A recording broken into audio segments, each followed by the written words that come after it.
Muy buenas tardes a todos. Bienvenidos a esta charla sobre cómo aplicar a un posgrado en el exterior, específicamente cómo aplicar becado a un posgrado. Tenemos a un excelente invitado, un gran amigo, Juan David Corredor García, que es politólogo de la Universidad del Rosario. Hace un año creo que se graduó el máster en Sociología Política del Instituto de Ciencias Políticas de Bordeaux, Francia, que creo que es el mejor del mundo, uno de los mejores. Ahorita Juan nos contará con claridad. Y recientemente se ha ganado una beca para cursar el doctorado en la Universidad de Nueva York, una universidad pública, una de las mejores universidades públicas de Estados Unidos, después de haber pasado un proceso pues difícil de selección. Entonces, pues Juan nos va a compartir toda su experiencia. Creo que ha sido becado en 3 ocasiones, becas muy difíciles de conseguir, pero vamos a ver que tal vez una de las conclusiones que tengamos al final es que se puede. Un neibano está triunfando en Francia, en Estados Unidos, disfruta su vida leyendo, estudiando, próximamente dictando clases, investigando. Entonces la idea es compartir, bueno, que Juan nos cuente toda esta experiencia y yo simplemente voy a hacerle ciertas preguntas y tal vez algunos comentarios para tal vez descenderlos a lo que pasa en la Universidad Surcolombiana y pues la experiencia que he tenido en mi posgrado también en España. Y bueno, cualquier pregunta por el chat, al final vamos a resolver preguntas, consejos, comentarios, entonces las van escribiendo por el chat. Muchas gracias a todos por asistir, me alegra ver muchos, no caras, sino nombres desconocidos. Me imagino que son de posgrado relacionados con ciencias sociales, ciencias humanas. Entonces, muy contento de que nos acompañen. Y bueno, Juan, muchas gracias por aceptar la invitación. Lo habíamos postergado ya hace un año, yo creo. Pero bueno, por fin llegó el día y bueno, atentos aquí a aprender de toda su experiencia. Le agradezco haber aceptado esa invitación en tan poco tiempo. Y ya la sala es suya, simplemente me voy a limitar a hacerle ciertas preguntas o comentarios. Vale, pues primero que todo muchas gracias Daniel por la invitación. Creo que es un tema que me gusta mucho porque la mejor forma de demostrar que las becas se pueden obtener y que los posgrados se pueden hacer son con testimonios de la vida real, con personas de carne y hueso, con personas que yo no me considero un genio, yo no me considero una persona fuera de serie, alguien extraordinario, simplemente alguien disciplinado con algo de inteligencia que se ha propuesto altas metas y he contado con la suerte y algunos privilegios que me han ayudado a obtener lo que he buscado. También le doy buenas noches a todos, muchas gracias por su presencia y voy a compartir la pantalla rápidamente. Tengo una presentación que quiero saber si ya la están viendo, mi pantalla. Sí, se ve. Listo, vale. Ya, perfecto, se ve muy bien. Listo, vale. Entonces, bueno, además de la presentación que hizo Daniel, yo quiero comentarles que les vengo a hablar con base en la experiencia que tengo con becas. Una la obtuve en pregrado con la Fundación Santander en España, otra de maestría con el programa de excelencia IFEL del Ministerio de Europa de Asuntos Internacionales de Francia. Esto para hacer una maestría en Sciences Po. Y recientemente pues la beca Fulbright con el Ministerio de Ciencias y el Departamento de Estado de Estados Unidos para hacer un doctorado en ciencia política. Entonces la charla que les voy a dar es sobre cómo aplicar con beca a un posgrado en el exterior. Quiero compartir estas cifras básicamente, creo que no hay cifras muy actualizadas, estas cifras son de 2016 publicadas por el diario La República en Colombia, que muestra los países donde más se convalidan los títulos, es decir, donde la gente se forma y después llega a Colombia a que se les reconozcan. Vemos pues que España es el primer país, quizás por la lengua. El segundo país viene siendo Chile. Bueno, después va Estados Unidos, Venezuela y demás países. Vemos que la mayoría de gente se especializa sobre todo en maestría, con un 60%. Del total de los colombianos estudiando en el exterior, y algunos portales que después vamos a profundizar. Acá está Fulbright, Fundación Carolina, el de Alemania, Chevening en Inglaterra, ICETEX, entre otros. Entonces, vemos que la mayoría de países son latinoamericanos y algunos en Europa como Francia, España y bueno, en Estados Unidos, que siempre es un destino muy interesante para estudiar. Yo les quiero proponer esta estructura. En la primera etapa quiero hablar de unas preguntas iniciales a responder que todos ustedes, los interesados en hacer estudios de posgrado, tienen que plantearse. La segunda etapa es una preparación del dossier. La tercera, aplicar a los programas, y la cuarta, la espera de resultados. Cada una de estas etapas va a tener unos consejos que quizás ayuden a resolver algunas de las preguntas que ustedes tengan y que pueden hacer claramente en el chat o al final de la presentación. La primera etapa es un punto donde ustedes tienen que preguntarse realmente para qué quieren hacer un posgrado, para ascender laboralmente, para ganar más dinero, para aprender. Tienen que plantearse esta pregunta inmediatamente porque no puede ser un requisito más o un paso más sin ninguna motivación, porque la motivación es algo que se va a necesitar un montón para aplicar y para obtener una beca. Primero tiene que preguntarse también si cuenta con el promedio, si vale la pena la inversión económica y tiempo. Y aquí quiero decirles que la educación tiene una promesa que ha fallado. La educación y el sistema educativo mundial nos ha dicho que tenemos que formarnos más para obtener mejores salarios, para ascender, y no necesariamente esto pasa. A veces me gusta ser franco con la gente y decirles que el mercado se está saturando, la gente tiene 2, 3 maestrías, 2 doctorados, y ni siquiera eso puede garantizar en muchos casos que la gente triunfe. Entonces, quiero ser muy sensato con ustedes y decirles que la situación es adversa y que la promesa de la educación de mejorar en muchas ocasiones puede ser contraintuitiva. Aquí no los quiero desmotivar, pero sí quiero que tengan presente esto, porque hay mucha gente que se gasta todos unos ahorros y mucha inversión y termina desilusionándose. No quiero decir que las personas que optan por una carrera académica o simplemente un posgrado, no sé, una especialización o maestría, no vayan a triunfar, pero la promesa tal como nos las han vendido hay que matizarla muchísimo y hay que sacarle pues entonces más provecho a la experiencia que uno vaya a hacer, hay que pensarlo más de 2 veces, pero igual, digamos, las personas como yo que se quieren dedicar a una carrera académica encuentran muchísima justificación para hacer esta inversión, porque de otra forma no puede uno, digamos, que hacer una carrera académica.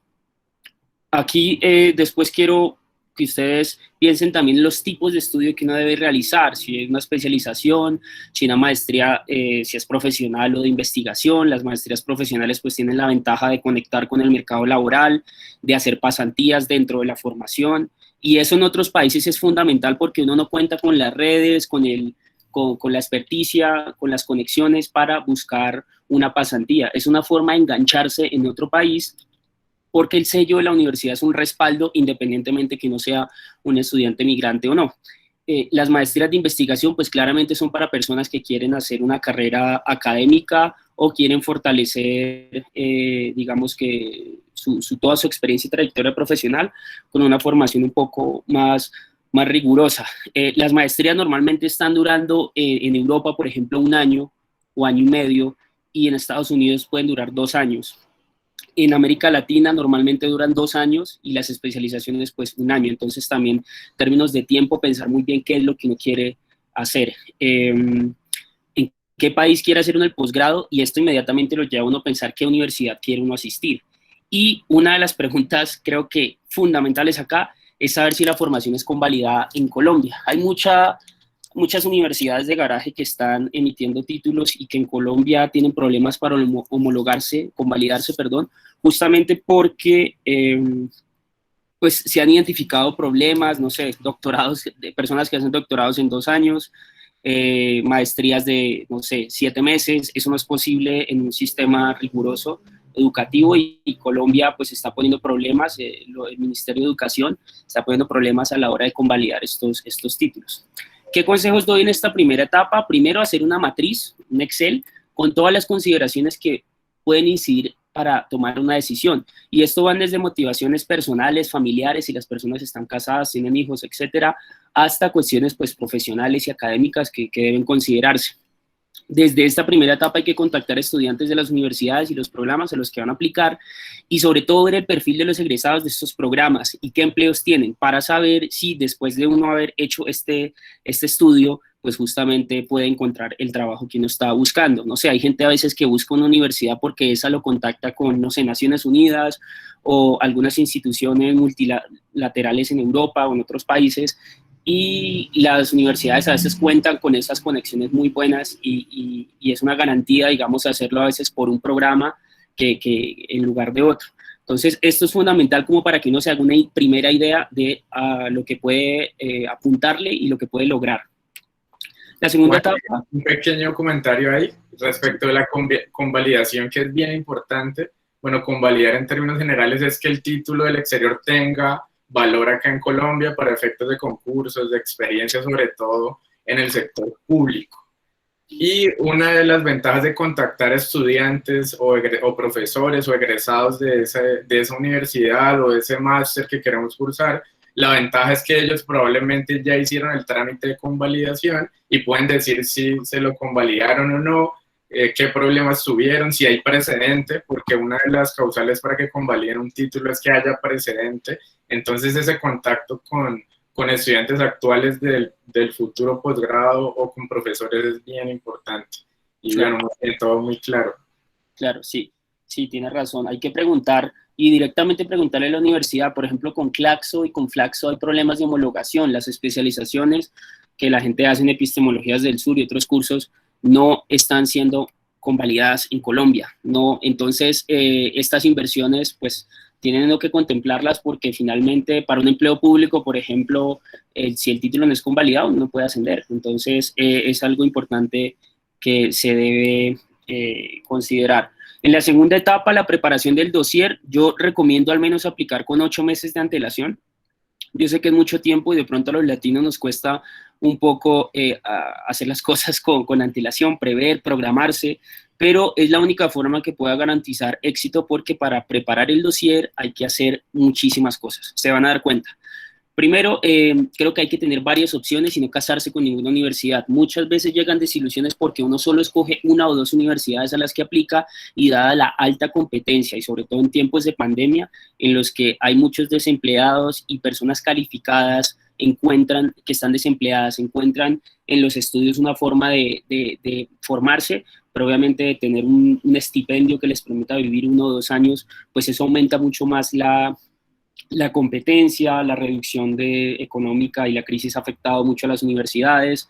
Entonces, todo esto hace que la competencia se eleve. El año pasado fue uno de los más competitivos en la historia en todas las universidades del mundo.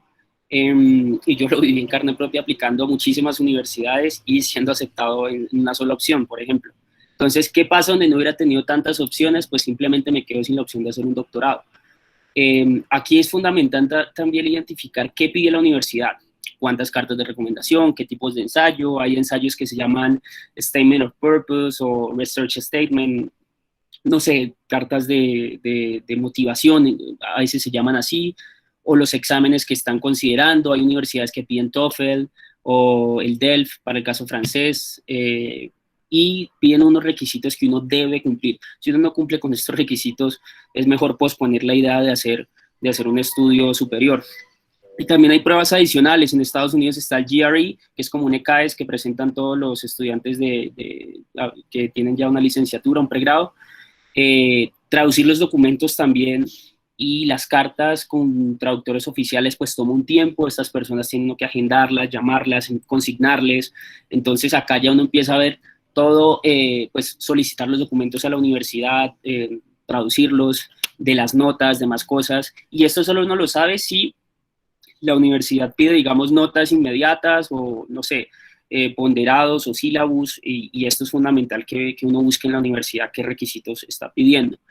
En este momento es muy importante identificar los puntos débiles que uno tiene en la candidatura y fortalecerlos, porque uno cuando lee, digamos, el perfil de los aspirantes, uno más o menos se ubica en qué escala está y si le falta mucho, le falta poco o le sobra. Entonces, hay cosas que se pueden mejorar, por ejemplo, los ensayos, los idiomas y la experiencia.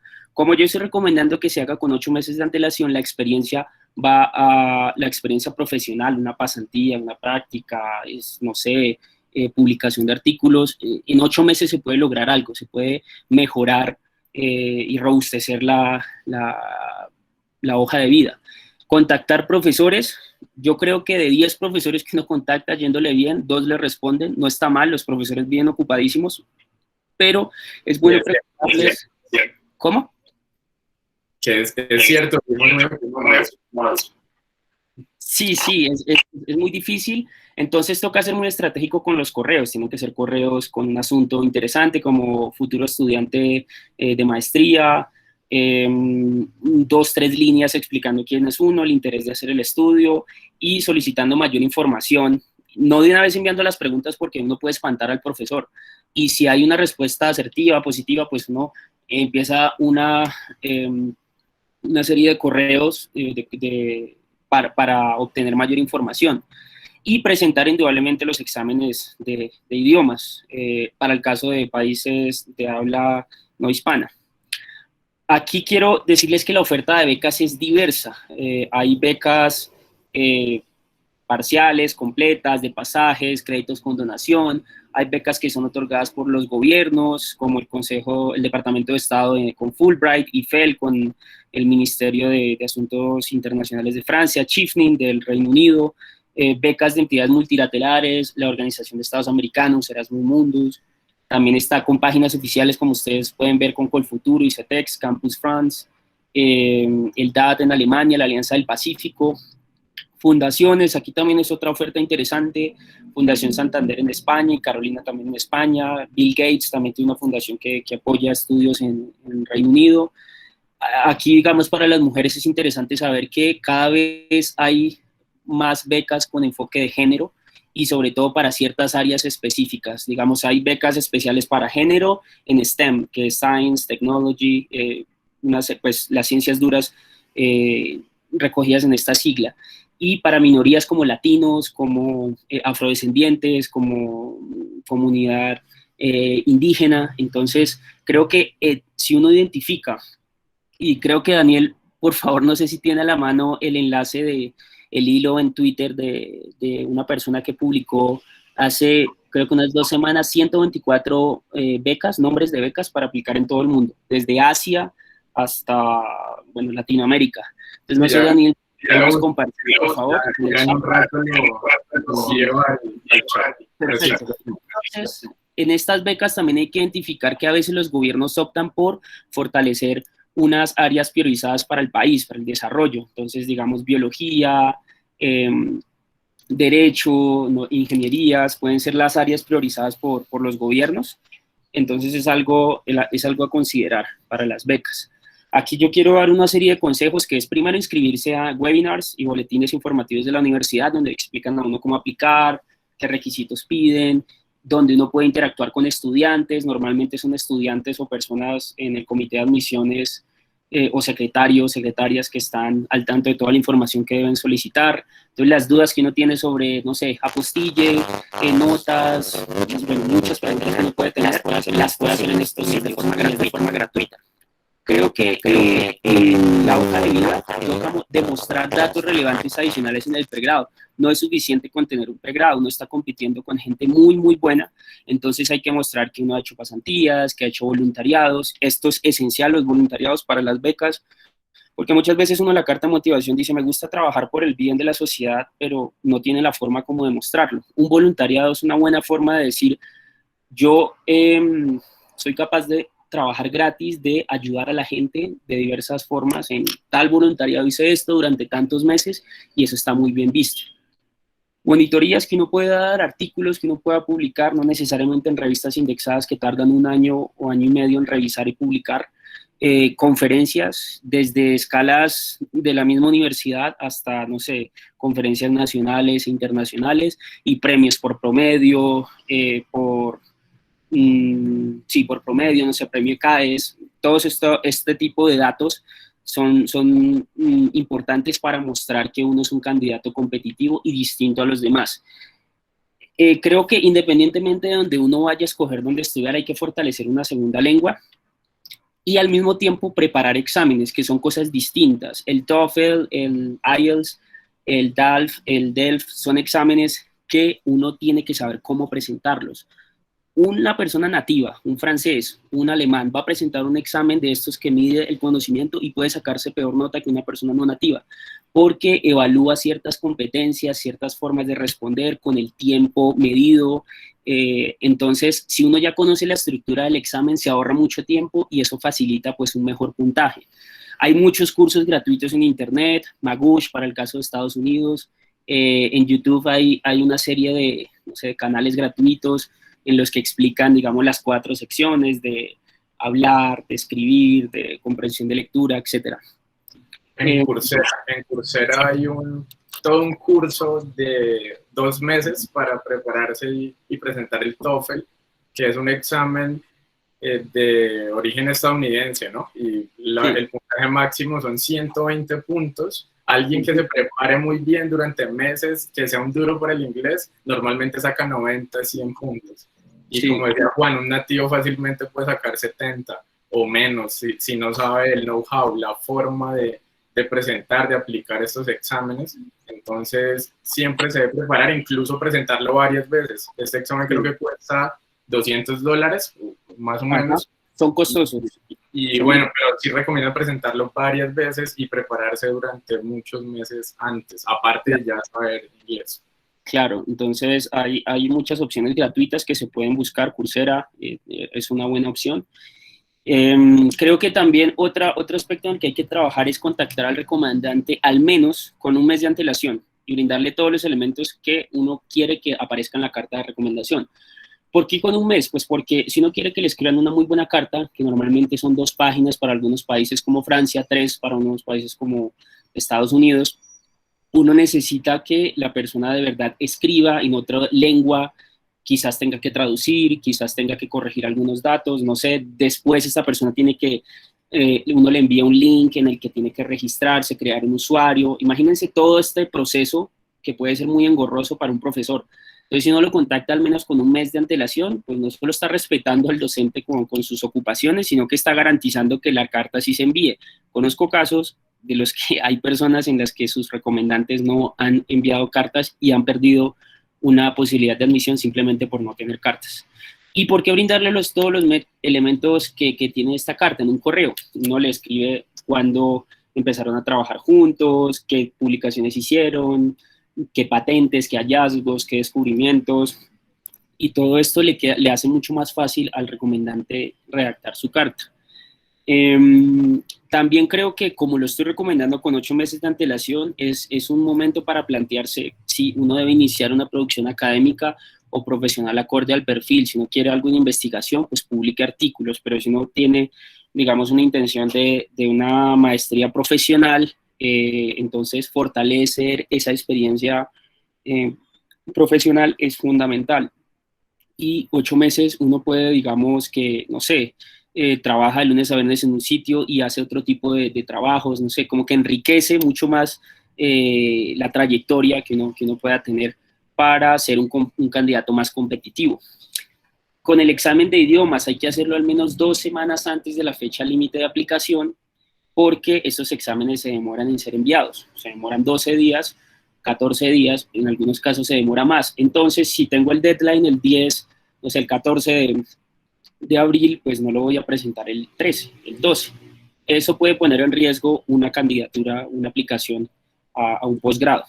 Y acá hay que ser muy sensatos con uno mismo. Aplicar solo si no cumple con todos los requisitos. De lo contrario, es mejor posponerlo porque va uno a invertir tiempo, dinero y otras cosas, se va a frustrar, va a tener una respuesta negativa. Entonces, si están pidiendo 100 en TOEFL, tiene que ser 100, no 99, 98, 97, porque simplemente va a ser un candidato ignorado. Si se presentan 200 personas por cupos, pues, ¿por dónde empiezan descartando los estudiantes? Por los que no cumplen con los requisitos mínimos. Y no puede ser el candidato con mayor experiencia, con muchas publicaciones, que hable, no sé, otros idiomas, pero si no cumple ese requisito, simplemente lo descartan y ni siquiera se detienen a ver su proyecto, su carta, sus recomendantes, ni nada de esto. En la Bueno, le interrumpo de nuevo. Quisiera hacer unos comentarios y al final unas pequeñas preguntas. Algo que he notado, he revisado algunas convocatorias y parece que las habilidades que más llaman la atención en este tipo de becas, sobre todo en carreras relacionadas con las ciencias sociales, como ciencia política, derecho, comunicación social, he visto que valoran mucho el tema del medio ambiente, de derechos humanos, y pues en Colombia tenemos eso en cualquier parte, en cualquier departamento, hay muchas fundaciones, asociaciones, entonces quería resaltar eso, como fortalecer esa parte, bueno, en el caso de los abogados, pues los derechos humanos, en el caso de otras carreras, pues, también pueden participar en derechos humanos, en política, en trabajo social y medio ambiente. Y sí, quería preguntarles sobre el nivel que piden, por lo menos de inglés.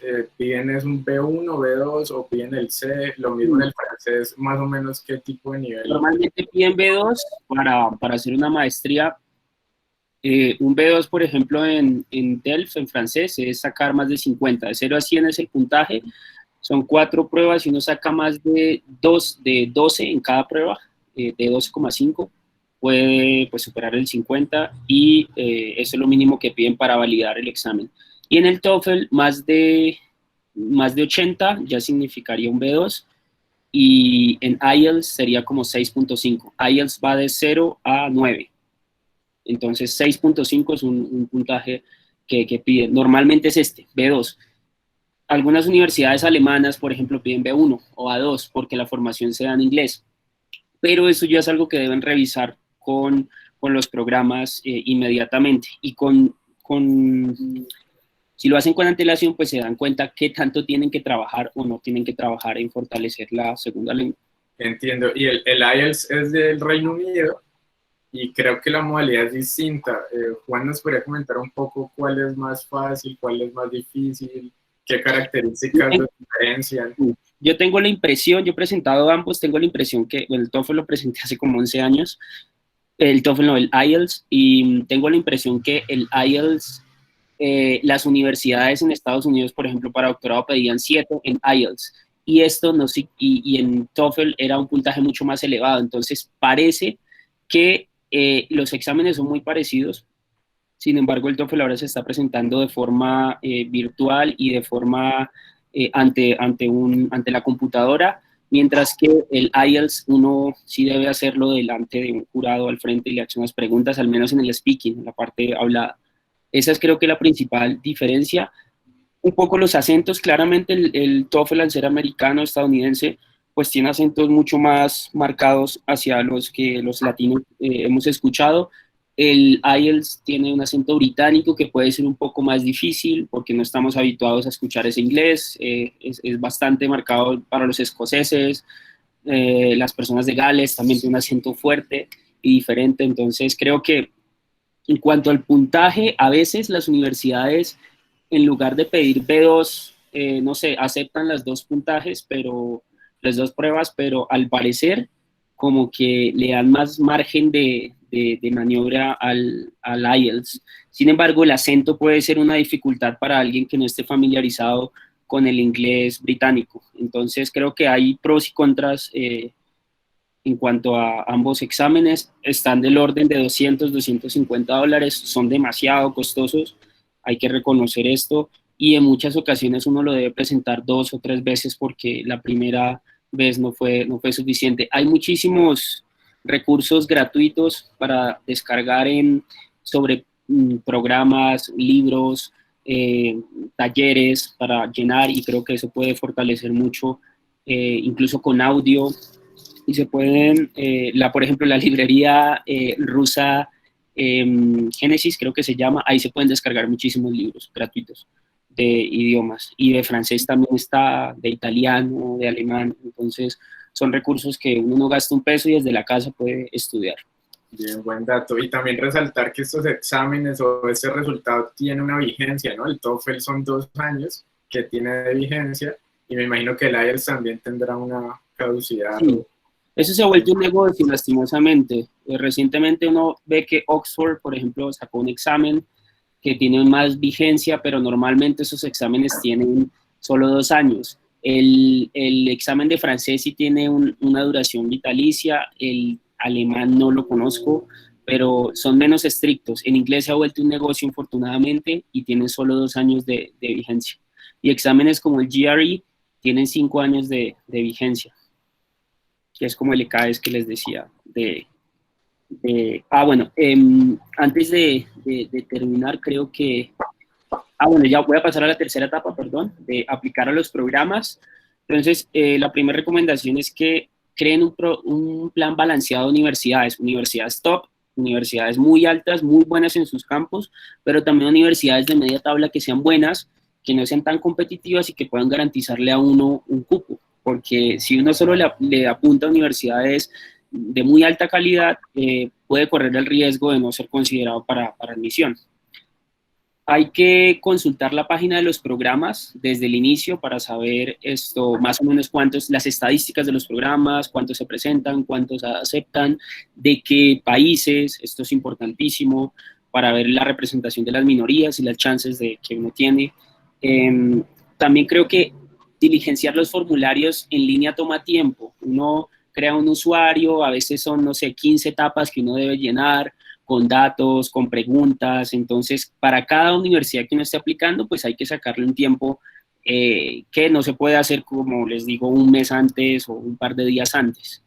Y sobre el mismo formulario hay que revisarlo unas 2 o 3 veces para garantizar que todo esté muy bien escrito y que la información que uno pone en la hoja de vida coincida con el formulario que uno está, el aplicativo que uno está diligenciando. En algunos casos las universidades solicitan documentos en físico, entonces esto supone también otro tiempo que debe enviarse, que se debe rastrear. Esto pues aumenta los costos. Creo que afortunadamente algo bueno de la pandemia es que todo se ha empezado a enviar de forma digital y ya cuando uno es aceptado, ahí sí se solicitan los documentos oficiales. El envío de cartas de recomendación pueden ser por medio de enlaces, como les comentaba hace unos minutos, a las que solo tiene acceso el recomendante. Entonces es algo que se debe tener en cuenta a la hora de solicitarle. El recomendante tiene que ser un muy buen recomendante, una persona que lo conozca muy bien a uno, una persona que hable de las cualidades profesionales y académicas, pero sobre todo una persona que tenga la disposición de escribirle una carta a uno, porque muchas veces hay personas con las que uno ha trabajado, el director de tesis y después colega de trabajo, qué sé yo, que está tan ocupado que no puede hacer una carta de recomendación. Eso hay que considerarlo. También los ensayos tienen que ser específicos, diseñados para cada universidad y responder puntualmente por qué uno está escogiendo ese programa, esa universidad en general. Entonces, ¿aquí qué sirve? Mencionar profesores, mencionar laboratorios, mencionar centros de investigación, decir por qué la filosofía y la línea de esa universidad corresponde a lo que uno está buscando, mencionar proyectos, no sé, tratar de conocer muy bien la universidad y entender cómo funciona y cuál es el enfoque para la disciplina que uno quiera. Por ejemplo, para el derecho, universidades muy buenas en derecho ambiental, entonces uno justamente dice, esta universidad es reconocida por ser, no sé, fuertes en derecho ambiental y es algo en lo que me quiero especializar, etc. Y preparar las entrevistas. En algunas universidades hay que hacer entrevistas después de un primer filtro y uno cómo las prepara. Uno tiene que contactar a estudiantes que ya han pasado por este proceso para que le den a uno tips, para que le den consejos, y también inscribirse a webinars son los que más o menos explican cuánto dura una entrevista, qué tipo de preguntas pueden hacer, y pues que uno tenga la mayor información disponible para hacer una muy buena entrevista y estar completamente confiado el día de la entrevista.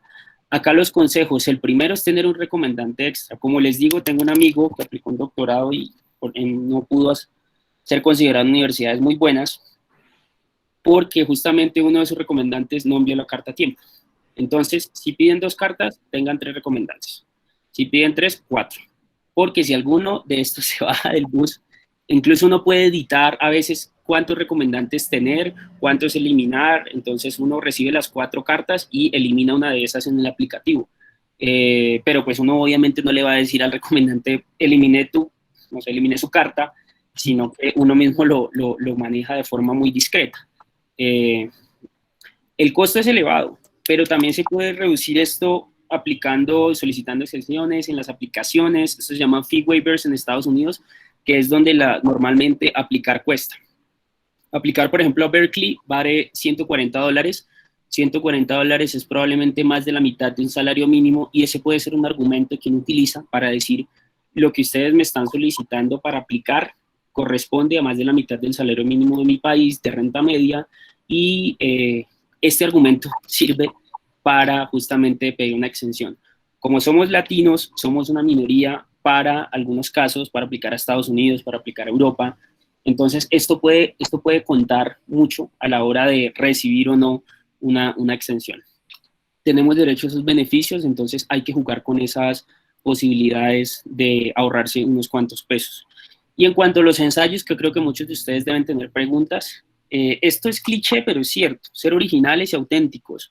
Yo puedo recomendar y enviar mis ensayos, pero eso los he escrito de una forma como yo entiendo, como escribo, como razono, y se ve muchas veces cuando hay un plagio, porque no hay una conexión de ideas, no hay una transición, es como muy reforzada una idea con la otra. Entonces, traten de pensar sus propios ensayos. Esto toma muchísimo tiempo, pero es quizás en lo que más uno puede mejorar su candidatura. Uno aquí, ¿qué tiene que responder? ¿Qué lo diferencia uno de los demás candidatos? ¿Qué lo hace excepcional respecto a los demás? El promedio, haber hecho 2 carreras al mismo tiempo, el proyecto de tesis de pregrado, no sé, haber publicado, no sé, en 4º semestre con un profesor un artículo, no sé.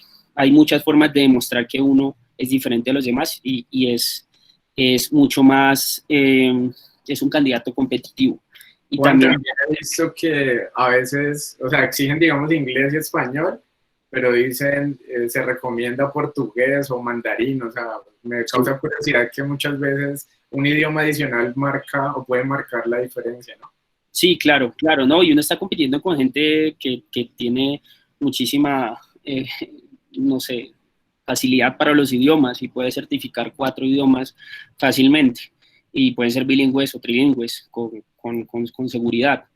En los ensayos también toca responder cómo la experiencia profesional y académica lo conduce a uno a tomar la decisión de hacer un posgrado, pero no cualquier posgrado, sino ese posgrado. Entonces, toca explicar muy bien la coherencia de por qué uno está aplicando a ese programa, por qué uno, digamos, porque un abogado está aplicando a derecho ambiental, o porque un politólogo está aplicando, no sé, a antropología, otra cosa.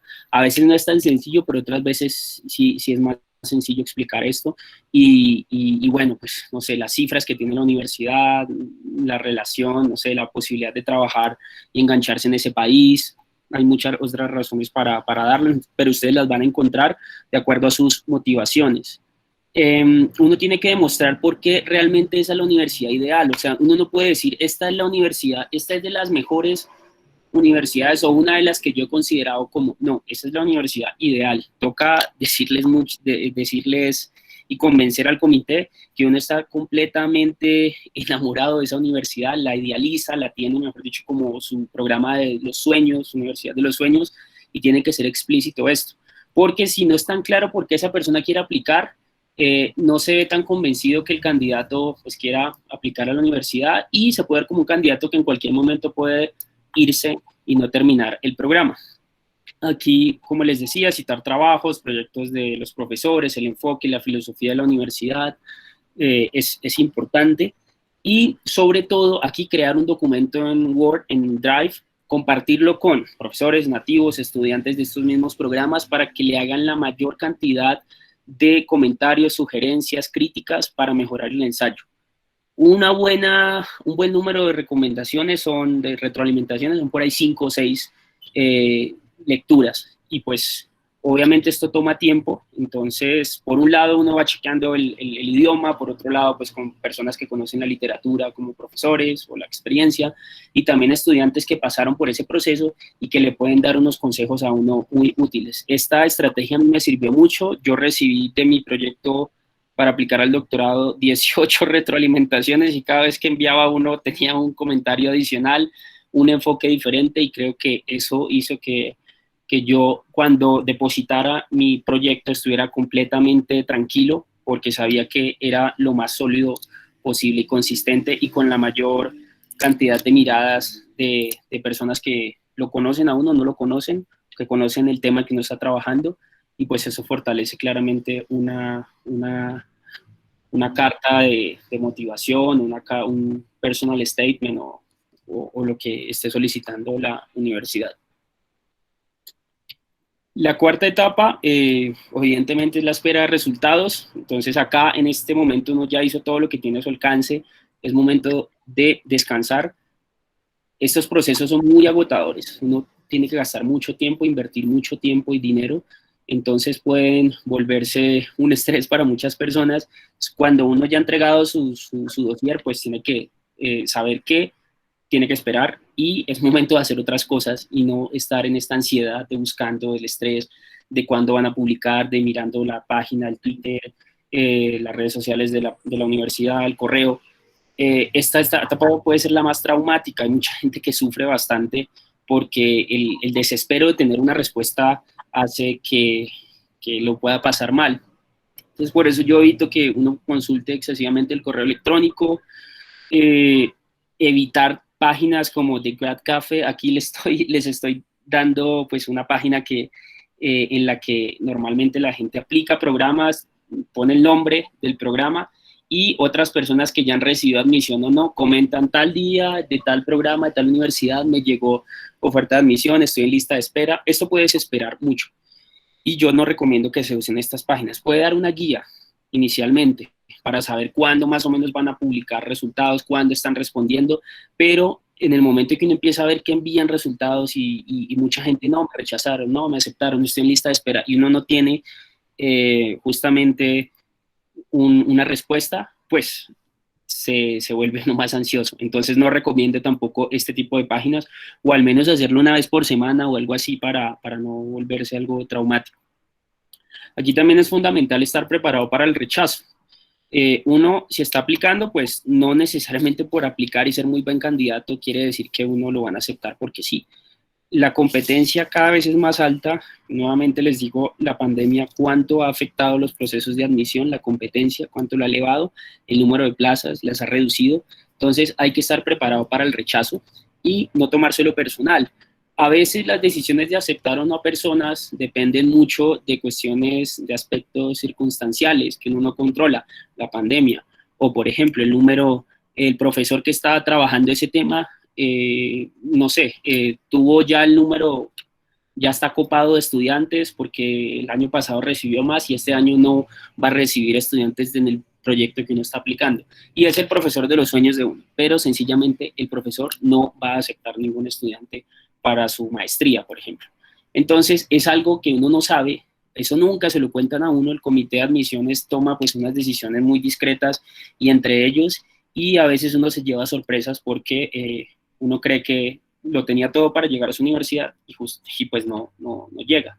Entonces hay que estar preparados para eso y en caso tal, pues guardar energías para volverse a postular.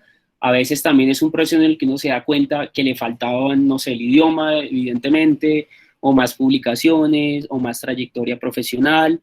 En este proceso, pues uno se da cuenta también porque cuando salen los publicados, los admitidos, uno ve más o menos el perfil de la gente que fue admitida y uno dice, bueno, sí, me faltaba esto o no, o simplemente uno no entiende por qué no lo aceptaron, pero igual no puede hacer absolutamente nada, porque uno pues no está en el comité de admisión y esto no depende de uno. Entonces, bueno, esto era inicialmente lo que le quería mostrar a todos ustedes. Mi experiencia sobre todo es desde la ciencia política y la sociología. Conozco un poco cómo funciona en temas de derecho, conozco un poco también cómo funcionan ciencias naturales, biología, otros programas, ingenierías, en los que hay que aplicar puntualmente a laboratorios y no un departamento como tal. Si tienen preguntas respecto a eso y si las puedo resolver, les contaría cómo observo yo este proceso. Pero bueno, creo que en medio de todo siempre hay como que un patrón, una forma en la que las aplicaciones y competir por estos cupos a becas se da independientemente de las disciplinas. Hay casos muy particulares, pero normalmente esto es más o menos las 4 etapas y toda la información que les he dado es lo que al menos yo he visto en 3 países diferentes a los que he aplicado y a los que he ganado pues admisiones a posgrados y con beca. Entonces, muchas gracias. Mucha información y y me llena de satisfacción que precisamente lo que acaba de comentar, que bueno, se ha ganado la beca en España con Fundación Santander, en Francia con el Eiffel creo que era, y ahora con Fulbright en Estados Unidos. Entonces, para que vean la perspectiva tan amplia y la panorámica que tiene Juan para poder hablar con propiedad sobre esos temas, fueron que 12 diapositivas, pero muy densa la información, y me sorprendió la claridad y la rapidez con la que explicó todo eso, porque cada frase, cada consejo es muy importante y tiene mucho, o sea, detrás de eso hay mucho, y percibo, es mi primera percepción de que para ser becado, para decidir estudiar en el exterior, primero está el idioma, que ya es una limitante, y veo que es más como un estilo de vida, ¿no? Leer, escribir, porque para escribir un ensayo de 2 páginas, entre más corto, yo creo que es más difícil escribir un ensayo. Es un reto. Y la coherencia que nos hablaba Juan, que si pueden mandar a hacer el ensayo y lo pueden presentar, pero cuando lleguen a la entrevista o cuando vean la hoja de vida, pues van a ver que claramente que ustedes no escribieron ese ensayo, porque en esos escritos tan cortos, tan precisos, porque pues estos comités no tienen tiempo, incluso yo creo que hacen skimming al comienzo, y ya del ensayo que les guste, pues escogerán solo los mejores. Entonces veo que es más como un estilo de vida, ¿no? Como prepararse desde el pregrado, o los que ya salimos del pregrado, pues asumir un estilo de vida diario, unos hábitos de lectura, de escribir constantemente, de aceptar el rechazo, que eso es un consejo que, pues, que aplica en todas las situaciones de la vida. Y me causó curiosidad que el primer consejo fue más o menos sé tú mismo, que sí suena muy cliché y muy chistoso, pero si alguien quiere estudiar en el exterior, pues tiene que asumir ese estilo de vida, de que disfrute la lectura, que le guste estudiar, porque estudiar no es fácil. Por lo menos este mes tengo como 40 horas de clases de maestría, jornadas de 4 o 5 horas, y si a uno no le gusta, pues más en la virtualidad, pues le va a dar un poco duro.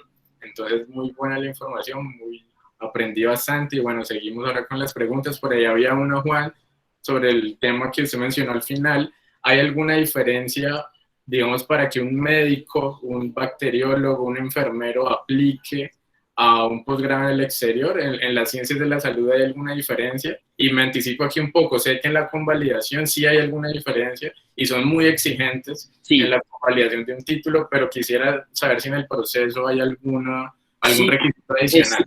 Es cierto, creo que el área de la medicina es una de las más complejas de estudiar. De plazas, las personas que son médicos o trabajan en el área de la salud o son estudiantes, saben que es el área quizás más competitiva en muchos países, porque, no sé, son 1000 personas por 5 plazas o algo así por el estilo. Entonces, yo creo que los consejos que le daría a la gente del área de la salud es que pues sepan que la competencia es muy alta, entonces por eso su tolerancia a la frustración tiene que ser mayor, porque quizás tengan que aplicar 1, 2, 3, 4, 5 veces hasta que puedan obtener su título, su admisión para tener un título. España es un buen país para hacer esto. Sin embargo, pues revisar muy bien las convalidaciones, porque hay universidades que prometen una serie de formaciones y nombres, pero son en realidad institutos, no son universidades, y eso puede poner en riesgo que uno gaste mucho tiempo aplicando, esté allá 2, 3 años. Las especializaciones, por ejemplo, en salud duran 3, 4 años. Imagínense el costo de vida que implica esto, el costo pues, de vida de los 4 años y más elementos.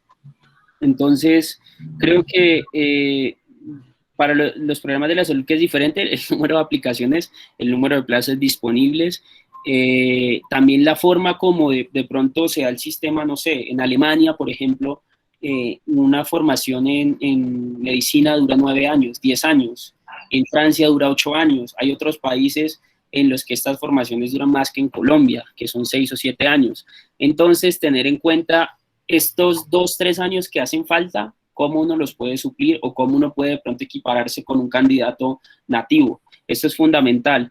Y el sistema de salud, digamos, no conozco a profundidad esto, entonces pero sí sé que esta diferencia de años uno la podría de pronto complementar con experiencia, no sé, con residencias, con otro tipo de credenciales que uno agregue además del pregrado. Podría decir eso inicialmente. Bien, Juan. Y algo que también quisiera que nos compartiera es el papel de los idiomas, porque incluso hace un par de años empecé a hacer preguntas en mis clases de workshop en inglés para que los estudiantes practicaran su writing, o sea, que practicaran el inglés.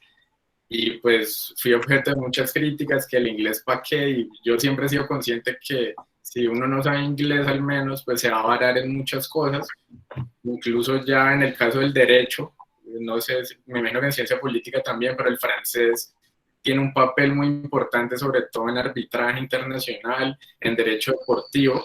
Ahora pues estoy en el primer año de una maestría en derecho deportivo internacional y yo sabía que había bibliografía en inglés, sabía que debía leer sentencias, laudos en inglés, pero cuando recibí la bibliografía del máster, habían dos módulos que tienen libros en francés o artículos en francés. Entonces, los idiomas yo creo que son clave. Quisiera saber qué piensa Juan de ese papel de los idiomas y cuál es la forma pues de aprenderlos, aparte de lo que ya muchos habrán buscado, pues de escuchar música en inglés, hacer cursos, pero algo específico que usted haya concluido de su experiencia. Bueno, yo creo que aquí los privilegios suman mucho y pueden hacer la diferencia. Una cosa es estudiar inglés en la universidad y otra cosa es irse a hacer un intercambio de, no sé, 6 meses. Entonces, los intercambios son costosos, pero hay fórmulas, opciones como au pair, que uno, sobre todo para mujeres, en las que digamos que están con una familia, hacen ciertas labores de cuidado, estudian inglés, pueden inscribir incluso a cursos,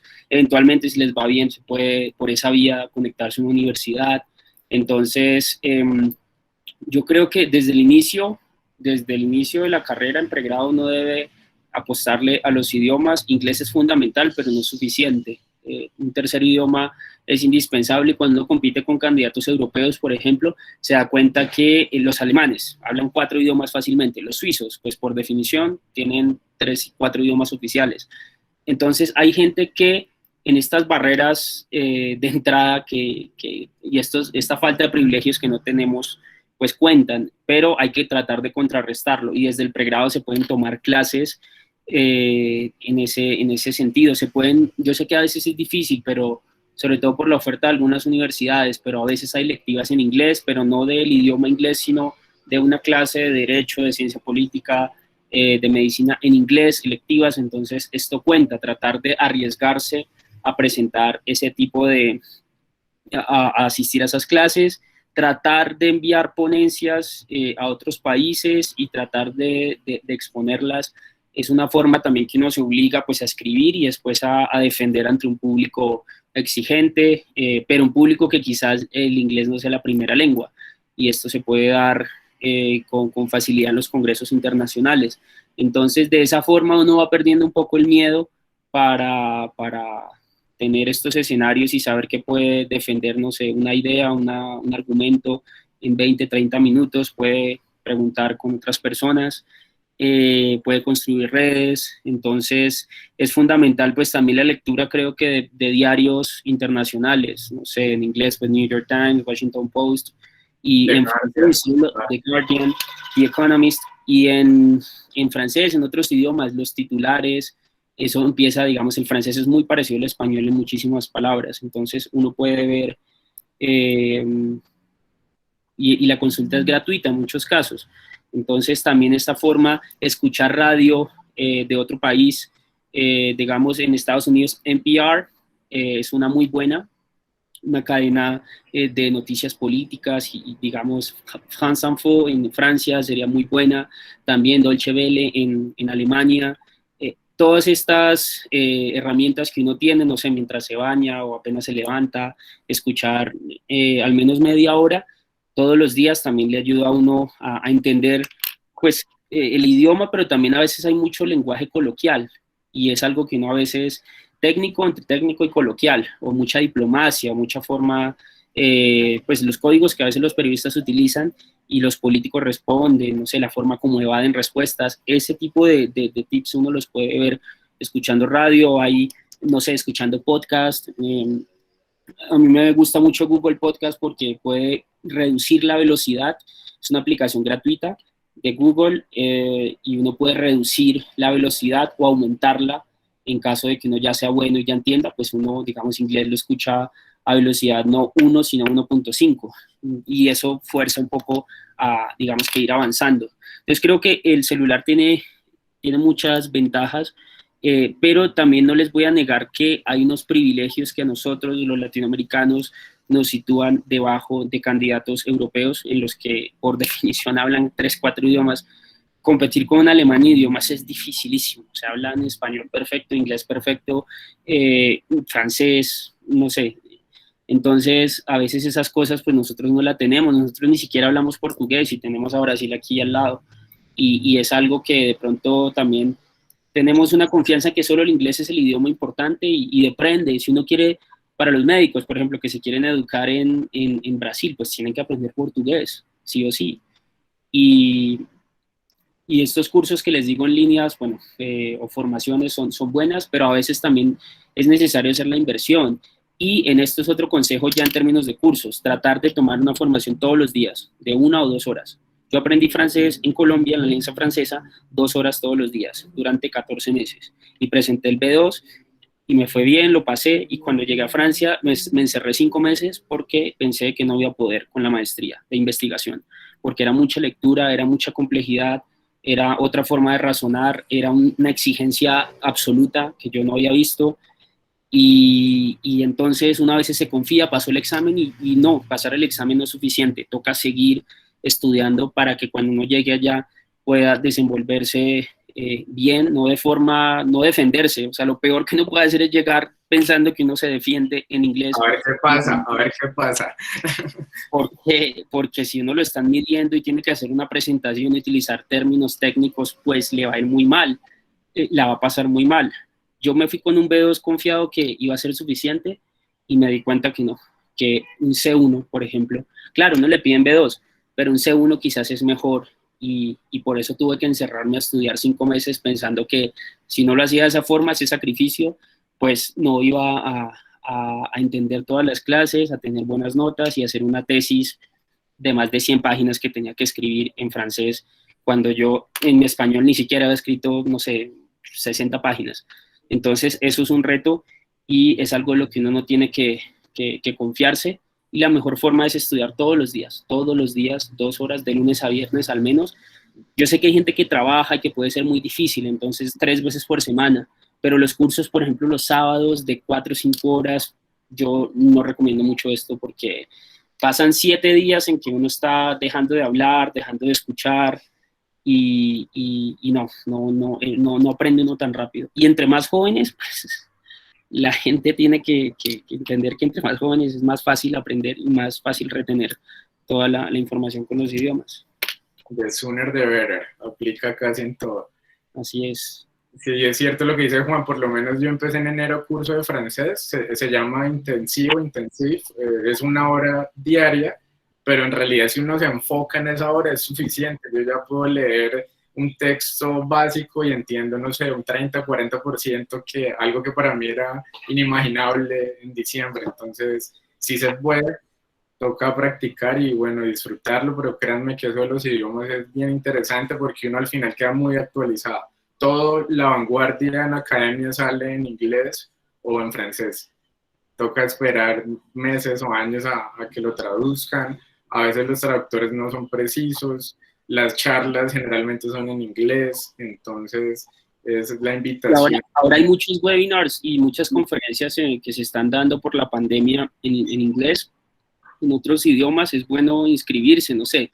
Ivy League en Estados Unidos, en Francia, en Alemania, en Inglaterra están presentando sus ponencias, sus eventos. Muchas veces solo basta con registrarse en Zoom y es suficiente. Entonces también es una buena forma que uno no solo practique el idioma, sino que practique su campo, que es diferente. A veces la gente solo cree que estudiando inglés es suficiente o una segunda o tercera lengua y olvida que hay que estudiar también en el campo en el que uno pues se utilizan términos precisos, una jerga particular, entonces es algo que de pronto los webinars que se están, conferencias, congresos que se están presentando ahora, llegar como asistente, tomar ciertas notas y ya ahí no se da cuenta que esto puede también ser muy bueno para también darle una guía a uno de cómo sería recibir una clase, por ejemplo, sin necesidad de irse desde Neiva a Bogotá, donde uno esté, puede más o menos tener una idea de qué sería una clase con estas personas. Y aprovechar que son gratuitos. Yo, por ejemplo, soy suscrito a la ICC, a la International Chamber of Commerce, Cámara de Comercio Internacional con sede en París, y los webinars los hacen en inglés, son gratuitos y a uno le avisan. O sea, es solo dar clic en un enlace y ya uno queda inscrito, le avisan el día anterior, le avisan una hora antes y son charlas. Eso he notado también de los académicos en general, de los europeos, de los gringos, que aprovechan mucho el tiempo. O sea, si la charla es de una hora, en realidad es de una hora y 10, 15 minutos de preguntas. Y dicen mucho en poco tiempo y aprovechan pues el poco espacio que destina a esta gente, pues que son re duros, por lo menos en derecho, pues son árbitros internacionales que llevan casos de estados, no sé, Inglaterra contra Francia por un oleoducto submarino y similares. Entonces me imagino que en ciencia política pasa lo mismo. Gente muy dura, estudiados que sacan una hora para compartir gratis todo lo que saben, y eso que dicen ellos es el resumen de muchos libros, porque los académicos, yo creo que todos leen muchísimo, entonces lo que dicen en una charla de media hora, en una ponencia de 20 minutos, son las conclusiones o los libros que han leído antes, y todo lo que uno absorbe allí es útil, todo. Claro que sí.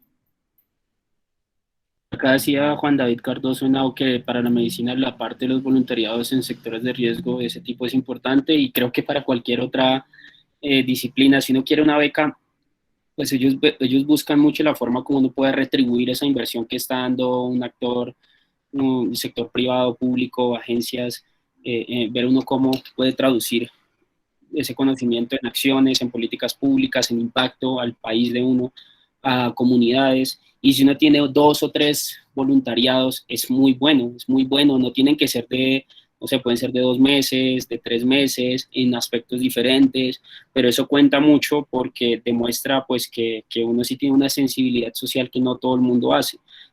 Trabajar gratis no es algo que la gente esté dispuesta a hacer, o dar tiempo y sacar un poco del estudio, el trabajo para hacerlo en voluntariados, es bueno. Y yo no solo lo digo para una aplicación a una candidatura, a una maestría o algo así, sino también porque de alguna forma si no puede retribuir a la sociedad lo que ha tenido, no sé, Colombia es un país bastante desigual y en la educación se observa esto: de 10 personas en condición de pobreza, solo una logra acceder a la universidad, no hablemos de la deserción, los costos de las universidades.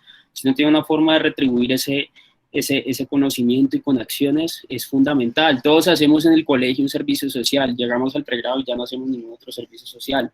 Es algo que nos tenemos que plantear como ciudadanos del mundo, como ciudadanos de tiempo completo, no solo por un papel, lo que me diga, sino en realidad por generar, no sé, transformaciones. Con un par de horas a la semana basta, y creo que incluso para el desarrollo personal individual es muy reconfortante, y yo invito mucho a la gente que haga voluntariados, más allá de los pergaminos que uno pueda tener después. Hay ventajas por todos lados, además que si uno ayuda a los demás, a uno le va a ir muy bien.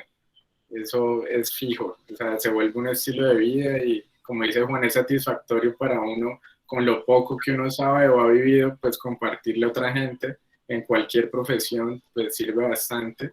Y algo que también es muy útil de esos voluntariados es el networking, es decir, conocer gente que está donde queremos llegar. Yo quiero ser doctor en Derecho Público de la Universidad de Leiden en Países Bajos. Yo tengo el correo, tengo el WhatsApp de la directora de ese doctorado porque hice un voluntariado en la Unión para la Conservación de la Naturaleza, que existe desde los años 50. Resumí 15 sentencias de España, porque no tenían quien hablar español.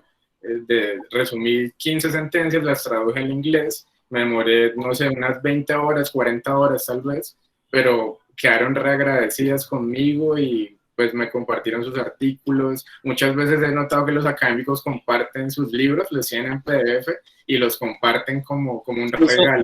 Sí, Daniel me hace pensar en algo fundamental y es esa construcción de networking de redes. Se puede hacer desde Twitter, por ejemplo, que es una herramienta muy buena, una herramienta de intelectuales.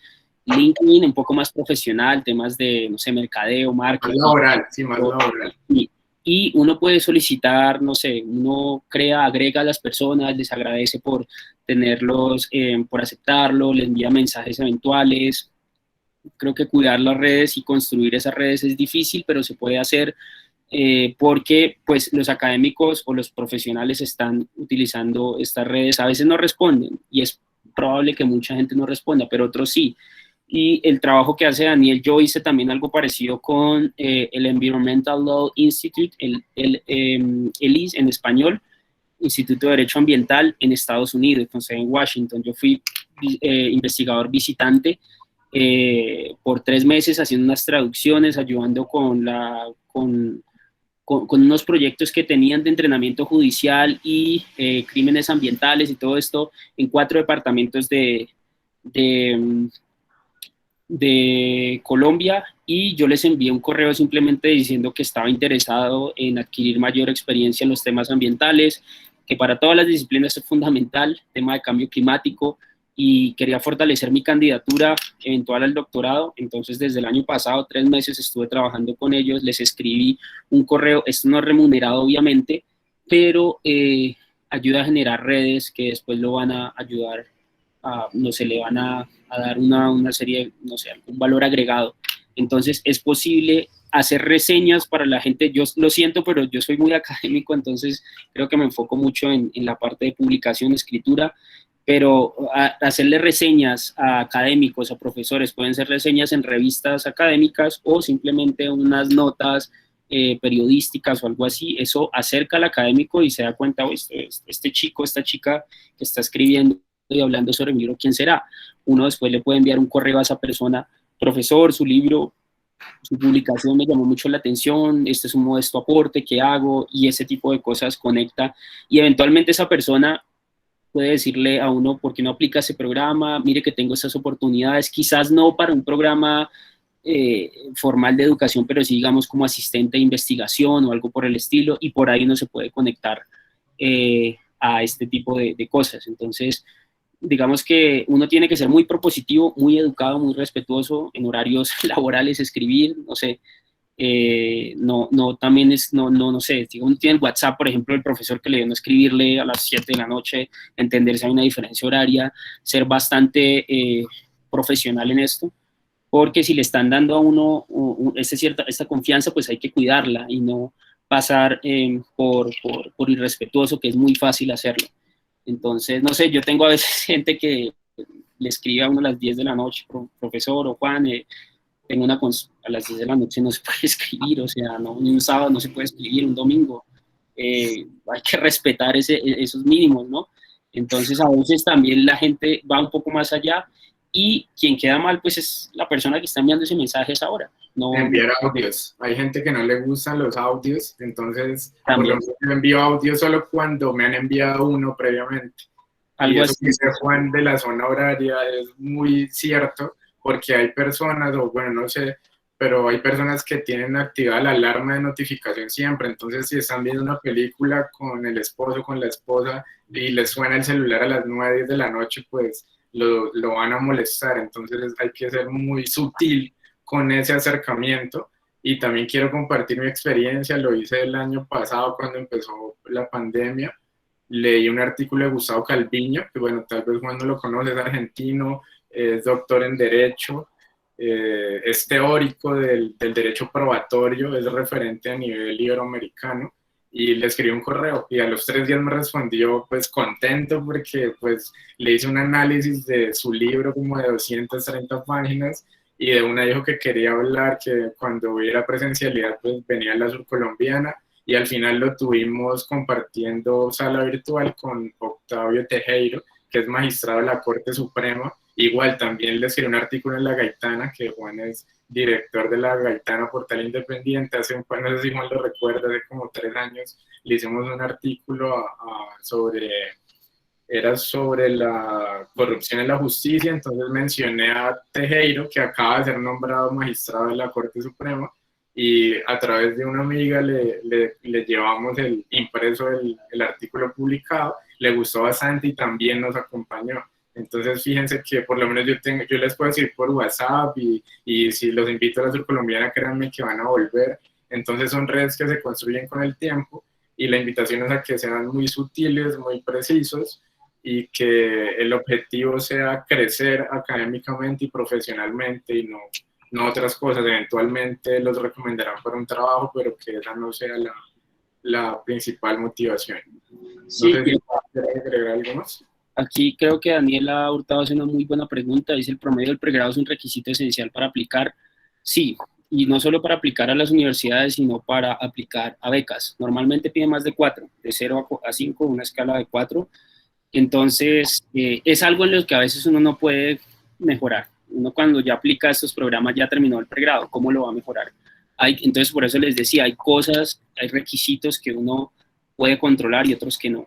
Entonces, el promedio puede ser algo que lo descalifica o que simplemente impide que uno se presente. Universidades de élite piden promedio por encima de 4, 4,5. Entonces, las becas también, como son becas de excelencia, pues tienen que escoger a estudiantes. Y claro, el promedio es uno de los tantos requisitos que piden, pero un buen promedio sirve. Si están pidiendo 4, tiene que ser 4, no puede ser 3,99. Hay gente que el inglés igual, francés, si es 100 el puntaje, pues puede ser 99. No, o sea, hay que cumplir los requisitos, porque la competencia es muy alta y esa es la primera forma que van a descalificar candidatos. No van ni siquiera a mirar el nombre de uno, solo van a ver si cumple un número, y es horrible que sea así, pero como la competencia es tan alta, simplemente lo descartan a uno por no cumplir con un par de números. A veces ni siquiera eso basta. A veces el corte, por ejemplo, es 80, pero en inglés se presentaron 500 candidatos a un doctorado, por ejemplo. Entonces el corte ya no es 80 para los internacionales, sino 100 en TOEFL. Y si no tiene 99, pues sí, cumplió con el mínimo que decía 80, pero en las etapas, porque son varias etapas que el comité va decidiendo y deliberando, pues al final lo descartan a uno simplemente por eso. Entonces el tema de los exámenes hay que tomárselo muy en serio. El tema del promedio, de pronto considerar otros programas, porque no sé, hay becas que sí piden promedio, otras que no. Fulbright, por ejemplo, pide, creo que por encima de 4. IFEL, que no pedía un número, un puntaje estricto. Entonces también es algo que se debe considerar. Y otra cosa que pide: identificar las áreas, que en algún momento Daniel lo decía, identificar las áreas de moda, las áreas que más están suscitando interés, que más tienen recursos: cambio climático, derechos humanos, temas minorías, enfoque de género, políticas públicas con enfoque de género. Esos temas están siendo cada vez más llamativos, y si uno puede adquirir alguna experiencia en el sector público, privado, pues es muy bueno para que uno demuestre que antes de aplicar a ese programa, uno ya tiene una experiencia que justamente le gustó y le interesó tanto, que uno por eso ahorita quiere profundizarlo con un estudio superior. Bueno, y hay posgrados que no solo para beca, es decir, para aplicar normalmente pagando 10.000, 20.000 euros. Recuerdo que revisé el de Sciences Po, no sé si es la misma universidad, pero queda en París. Creo que es la Facultad de Derecho de Sciences Po, que creo que es la misma universidad donde estudió Juan. Pero el mejor máster en arbitraje internacional, es decir, el que tiene a los mejores árbitros como profesores, es el Sciences Po en París. Y bueno, cuesta 21.000 euros, y o sea, un requisito mínimo es 4,2 en el promedio del pregrado, y no es beca ni nada. Entonces fíjense que sí hay que tener un promedio alto, y va a ser un factor decisivo para que revisen. Sciences Po pide incluso tesis meritoria.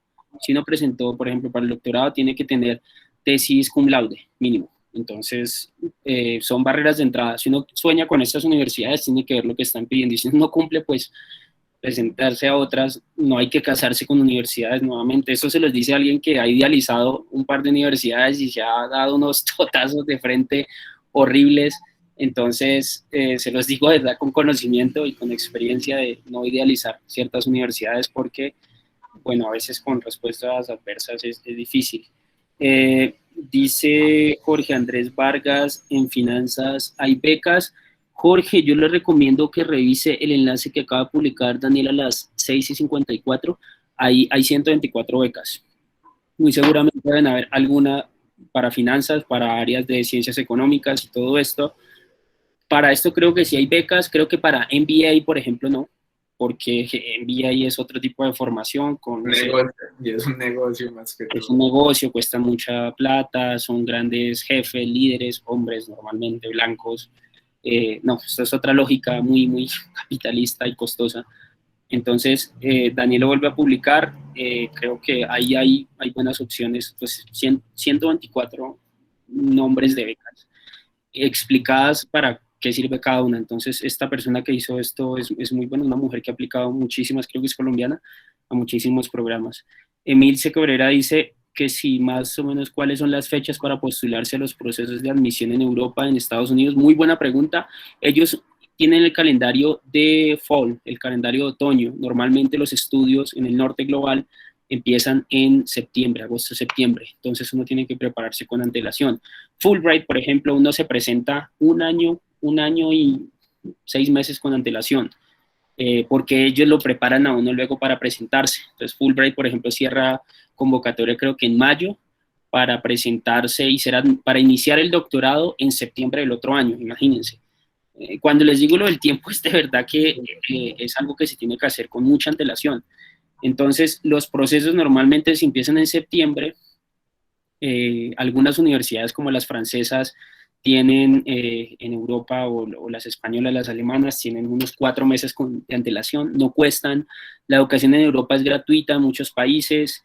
En Alemania, pues no sé, 300 euros un doctorado, igual una maestría 250 como en Francia, en Bélgica, son países en los que es barato estudiar por un sistema, un Estado social de derecho grande, robusto, que la educación pública pues es gratuita para todos.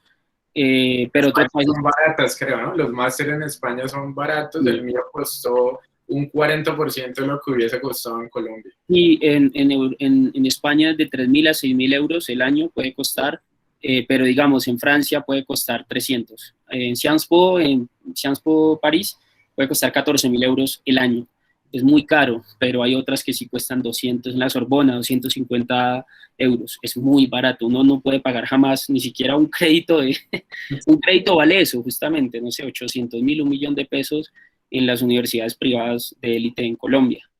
Entonces, normalmente es en septiembre, unos 4 meses con antelación, y si es una formación superior, no sé, doctorado, maestría, es mucho más el tiempo que toca preparar. Algunas universidades empiezan en enero, pero esto es más bien atípico. Normalmente todas empiezan en septiembre.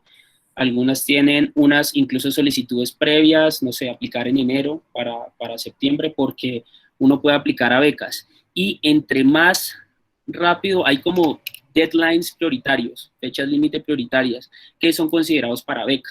Entonces aquí es clave identificar esas fechas, porque uno muchas veces se presenta al programa, pero ya pasó la fecha prioritaria, puede ser admitido, pero sin beca, es decir, no fue admitido, porque pues pagar, no sé, 50, 100 millones de pesos y el costo de vida de otro país es imposible. En Estados Unidos es imposible, en Europa es, no sé, en Francia vivir es carísimo, en Londres, imagínense.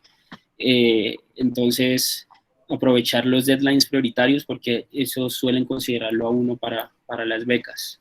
Ver también lo que mucha gente publica en redes sociales. Hay gente experta en esto, especializada, Alejandra Corredor, que no es familiar mía. Ni tiene nada que no es negocio familiar, no es negocio. No, yo no tengo negocio, yo estoy haciendo esto gratis. Para mí esto no es un negocio. Pero hay gente que sí se especializa en eso y que no puede pagar incluso. Entonces, pues eso sirve porque justamente son personas que ya saben, entienden muy bien cómo son las aplicaciones, tienen éxito con candidatos que se han presentado y han pasado. Entonces hay personas son como coach, pero también tener cuidado y preguntarle las cifras, porque muchas veces puede venderse gente como, no sé, yo asesoro y bueno, ¿y cuáles son las cifras de 10 candidatos que postula, cuántos aceptan en las universidades? Entonces uno también pedir esta transparencia que dice. Lucas Mateo dice, en Brasil todas las universidades públicas, federales o estaduales es gratuita la educación. Sí, es cierto, es muy bueno. Brasil creo que es un país líder en educación pública en Latinoamérica. Incluso para ser profesor en Brasil tiene uno que hacer el doctorado prácticamente es en Brasil. Y cuando uno ve estos brasileros estudiando posgrados afuera, se quedan siendo profesores afuera, porque es como muy difícil de uno engancharse a la academia si no tiene la formación. La educación es gratuita, incluso para extranjeros, entonces es un muy buen destino como Argentina, en lo que pues uno solo tendría que pagar el costo de vida, aprender un segundo idioma, pero es una opción muy buena. Las universidades brasileras son buenísimas en medicina, buenísimas en geografía, en temas ambientales, en temas de biología, son muy, muy buenas, de verdad. Odontología son buenas. Sí. También derecho, también hay algunas buenas. Juan Sebastián Reyes dice que sí va a ser publicada la grabación, sí, ¿cierto? En YouTube va a quedar. Sí, al comienzo se dijo. Juan, y ya para culminar, bueno, veo que esto es un trabajo difícil, como usted lo ha explicado.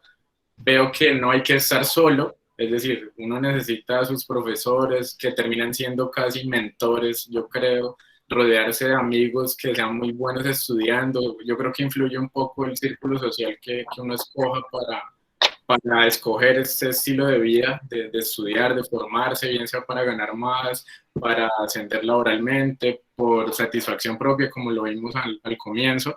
Entonces quisiera que nos compartiera un poco de sus hábitos de estudio, de trabajo, más o menos cómo es un día normal en su vida, cuáles son sus aspiraciones, publicar, dar clases, trabajar en el sector público, más o menos cuál es su perspectiva de todo ese camino que ha recorrido en tan pocos años, pero que ya está prácticamente en la cúspide. Yo creo que es fundamental la disciplina, es fundamental ser disciplinado, tener unos horarios establecidos, tener tiempo para, no sé, responder correos toma tiempo, para leer, para escribir, estar vigente, estar vigente. Yo después de la maestría en Francia llego a Colombia, intento engancharme en el sector académico, no es suficiente tener una maestría, y me engancho al sector público, pero con una entidad que trabaja los temas que yo voy a investigar ahora en el doctorado. Entonces, creo que a veces no les salen las cosas a uno incluso después de hacer, por eso les digo, la promesa de la educación a veces es fallida, y yo quiero ser sincero con ustedes y decirles que puede contar a veces más los contactos que uno tenga para conseguir un trabajo, así de sencillo, y el mérito queda a un lado. Pero básicamente creo que la disciplina, tratar de estar vigente leyendo lo que están publicando, suscribirse a boletines informativos de universidades, de revistas, Academia, ResearchGate, este tipo de redes sociales académicas son muy buenas porque uno va leyendo la literatura actual. Entonces, conectarse con profesores. Yo he hecho un trabajo de redes tremendo, les escribo a los profesores, les digo que su trabajo pues, es admirable, y creo que los contactos que uno considera buenos, que le pueden sumar, profesionales también, pues sirven mucho. Entonces, lo que básicamente yo hago es, además de la disciplina, tratar de moverme en esos ámbitos, ser vigente, publicar, ser columnista, no sé, ser líder de opinión, básicamente eso, pero no es nada del otro mundo. O sea, uno puede tener tiempo para, evidentemente, la familia, para unos tragos, para divertirse, el ocio es fundamental. Hay un libro buenísimo que se llama La utilidad de lo inútil, y es también pensar que hay cosas que no son económicas, retribuibles, pero eso también sirve para el descanso, para el ocio es fundamental. Esta idea de explotarse y estar estudiando y estar haciendo 1000 cosas al tiempo no es buena, me parece. Y no, pues una persona de carne y hueso, o sea, tener unos buenos hábitos de lectura, claro, de escuchar muchísimo, no sé, pues también por la formación que uno escoge, noticias de varios países, los domingos, por ejemplo, que sea un hábito leer de otros países, otras, no sé, noticias, ese tipo de cosas. Tener algo de cultura es fundamental, pero no hay nada del otro mundo, o sea, no hay secretos, no hay, claro que hay muchos privilegios, en los que, por ejemplo, mi familia me pagó educación de élite en Colombia privada y después yo pude hacer ese tipo de cosas, me pagaron los idiomas. Entonces tampoco voy a negar que hay muchos privilegios que le debo a mi papá, a mi mamá, que me permitieron a mí concentrarme en estudiar, y eso en un país como Colombia es muy difícil, y yo por eso quiero también poner en duda el discurso del mérito. Este libro de La tiranía del mérito de Sanders es bueno para ver también el entramado que hay diferente, que no siempre son cuestiones económicas, de brillantez, de ser genios, ¿no? En Yale, en Stanford, estaban pagando papás de, no sé, ricos, archirricos, multimillonarios, pagando un dineral para que sus hijos fueran admitidos a estos programas en pregrado y en maestría, que por sí ya son caros. O sea, hacer un doctorado son $250,000, $300,000, hacer un pregrado son $150,000, multipliquen eso por 3, 4 y eso les da 600 millones o más de pesos, y entonces hay mucha también, mucha hipocresía en el sentido de que solo el mérito no, creo que yo no sé si estoy dando mensajes ambivalentes, no quiero que lo vean así, solo estoy tratando de ser muy sensato y decirles que hay, digamos que aspectos que uno no controla. El mérito es algo que debe ser reevaluado, porque muchas veces a uno no lo miden por el mérito, o porque la barrera de entrada siempre es diferente, la gente no empieza la carrera desde la misma meta, desde el mismo inicio, hay gente que ya tiene toda la mitad de la carrera ya hecha. Entonces eso me parece que uno debe tenerlo claro para saber con quién está compitiendo y por qué a veces no es seleccionado. Ser colombiano, sí, digamos que es una condición a veces, y no ser europeo, que lo limita a uno mucho en términos de educación. Hay gente que tiene que trabajar o pagar con ese texto la formación. Entonces, yo no puedo también hablarles de hábitos como persona privilegiada, porque, o sea, puedo decir mis hábitos, pero también ser sensato y decir que he podido dedicarme a esto también porque hay un apoyo. Una base también. Pero lo bueno es que en otros países con becas uno puede dedicarse a eso. No va a vivir bien, creo que cuando uno es becario, uno hace un voto de castidad, no, de austeridad profundo, porque el salario es bajo, entonces uno tiene que frecuentar sitios, pero hace parte de la formación y de la experiencia de vida, de, no sé, comer sándwiches en Europa, no sé, comer comida rápida, no sé, eso, andar en bicicleta. Uno tiene que hacer un voto de austeridad, o en el caso del doctorado es un trabajo mal pago por 5 o 6 años, entonces la gente también tiene que saber a lo que se va a tener, pero igual es posible, y con los costos tan elevados en Colombia, pues una opción plausible es estudiar en Argentina, estudiar en Brasil, estudiar en otros países que la educación no es tan costosa y que hay becas disponibles. Juan volvió con 8 kilos menos de Bordeaux en el 2019, creo. Bueno, y ese libro de Michael Sandel es muy bueno. Salió creo que hace como 4 meses, ¿no, Juan? Salió hace muy poco. Ahí envié la charla que él hizo con Yuval Noah, el que sería de Animales a Dioses. Es una charla muy densa, muy interesante, pero eso es lo último. Michael Sandel fue profesor o es profesor emérito de Harvard, como 30 años dictó la cátedra de justicia, de Justice, tiene un libro sobre el tema y es uno de los filósofos actuales pues del mundo que van a la vanguardia, y fue invitado al Foro Económico Mundial a compartir esas conclusiones que sacó, y son muy precisas y tienen mucha relación con la conclusión que hizo Juan hace unos minutos. Entonces, bueno, yo creo que con eso muchos quedaron motivados, todos quedamos con muchas dudas, pero con ganas de seguir aprendiendo y de hacer un posgrado en el exterior, que es una experiencia única.